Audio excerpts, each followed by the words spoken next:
Very much a technical play, Watchtowers presents a mirrored landscape complemented by buildings which splay impossible stairs across them.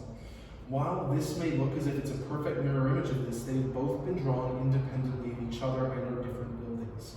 If we examine the staircases, you may note something funny about them. We'll come back to that in a second. Look closely. Imagine the buildings as three-dimensional. Those stairs are only possible so presented due to the two-dimensional nature of the page. So if you kind of try and imagine how stairs would work in this manner, the truth is they wouldn't. This area of the building is further behind this area, and yet the staircase is able to stretch between them. Doesn't work. Yeah, it does. It looks like I just copied and pasted the top onto the bottom. I didn't. Yin is never the same as yang, and yet their techniques are the same, whatever that waffle is supposed to mean. This illustration took me the longest of all those displayed in reflecting frames to complete, at approximately 1 year and 2 months, although I worked on other small projects during this time. Every line is hand-drawn in digital format. Every line in every brick, so you may be able to make out brickwork here, there's a line in each of them. Every line in every brick took a stroke, which I had to digitally stabilize.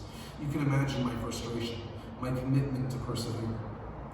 The three faces of each building have been textured separately to elucidate their positions. So if we look, you have the areas of the building facing forward and facing up versus inside the building. These all have separate bricks drawn within them to make it clearer which face you are looking at.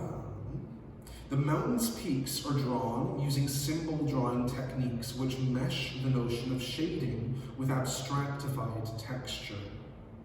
So the mountains we can see around here, and as I'm sure you're aware, this is not typically how mountains look.